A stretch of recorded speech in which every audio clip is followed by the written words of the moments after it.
this is the Midday News. I'm Jasmine Irujak. Thanks for joining us. The new Motu Koita Assembly Chairman, Russell Wavik, has great plans in his term as the chairman. When he asked about the plans as the Motu Koita Assembly Chairman, he emphasized on the implementation of the modernization program as villages in Motu Koita lack many services. That we are going to do the modernization, the program. In the modernization, many things that are lacking in our villages. That's what we are going to work on. Like the old houses, walkways that have never been attended to because of funding and because of the management of the way they managed the previous assembly in the old regime. So in this regime now, we are going to try our very best to exercise all those things, fix our roads, our rubbish in the village, our coastline and water issue, many things that we have to do. For the first time, the Rigo Coast Local Council of Women are now standing as one to promote local women participating in leadership, decision-making in the economic and social sectors. Last week, RCLCW raised funds during a fundraising corporate dinner, as well as a commitment from the Central Provincial Government.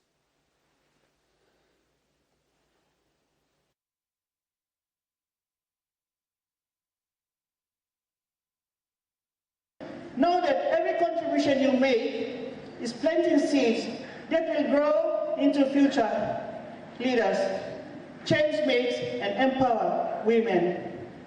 Thank you for staying with us this evening. Together we will build a stronger, more equal future for Rigo and PNG as a whole. Currently, our women from Central Province are victimized.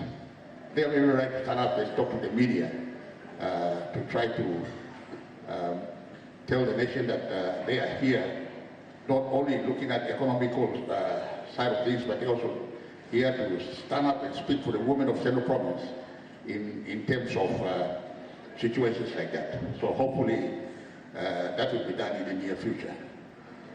So without boring you, it's very late, so I would end off here. But let me also make a commitment, apart from 10,000, make a commitment of 5,000 for the Egyptian to give it people again. Thank you. In news overseas, few countries in the world have felt the pressure from U.S. President Donald Trump's tariffs, quite like Japan, initially hit with tariffs of at least 25%. The export-orientated country recently struck a deal to cut them to 10%. Car and electronics makers are worried, but another industry, the rice wine sake, is also vulnerable. Drink suffering from a popularity problem at home. Across the world, all the national alcoholic beverages are struggling.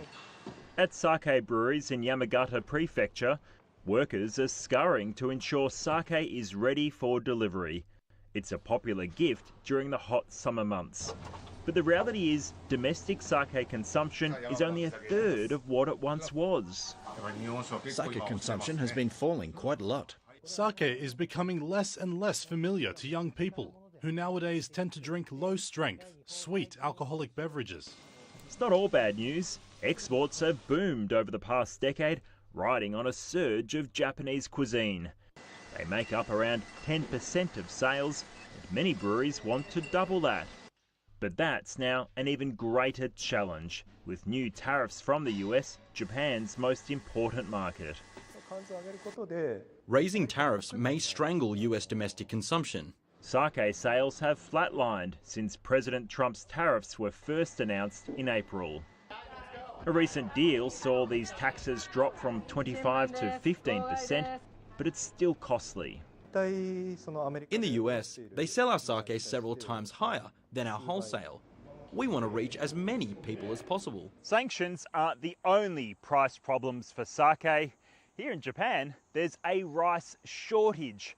Prices reach such extraordinary levels, the government had to intervene and open up emergency reserves.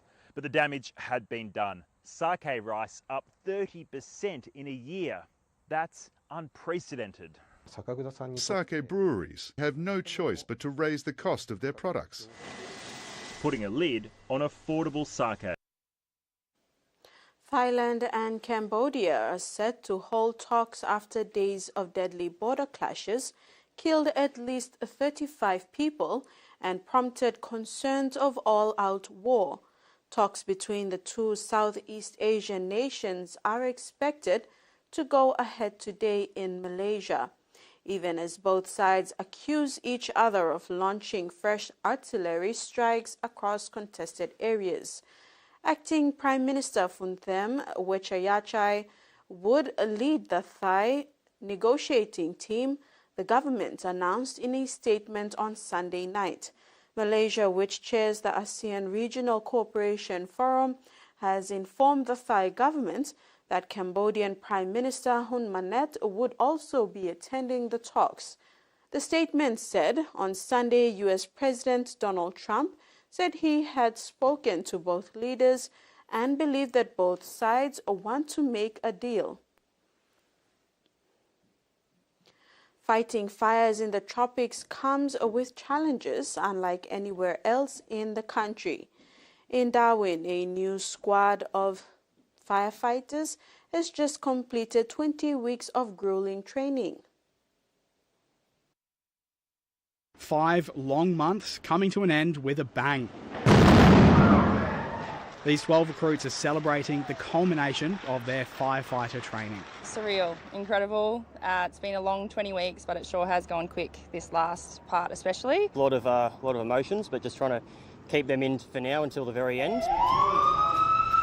A graduation ceremony at Darwin Fire Station is also a chance to demonstrate what they've learnt about operating in challenging tropical conditions, attending car crashes, hazardous material incidents and responding to fires.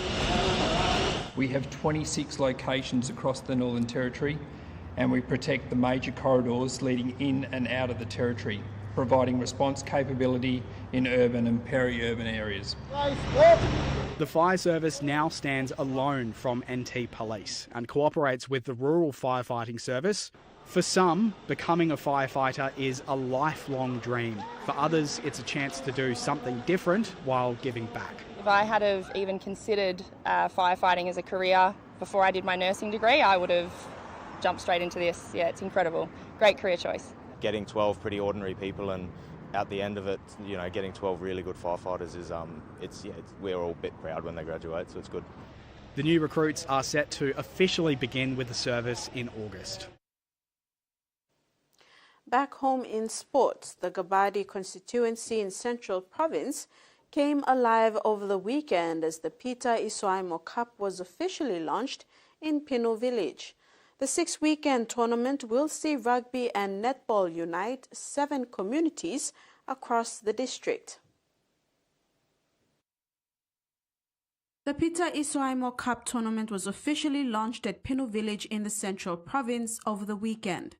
7 teams from the villages of Pinu, Totu, Maiva, Ukaukana, Keveona, Kaupuana, and Magabaira will compete in rugby and netball over the 6 weekends, bringing communities together and offering a vibrant display of local talent. Second Secretary to the Minister for Energy, Victor Lakea, and Pinu Village leader, Philomena Kasman Kabri, officiated on behalf of Minister Peter Isimo, who was unable to attend due to illness following overseas ministerial duties.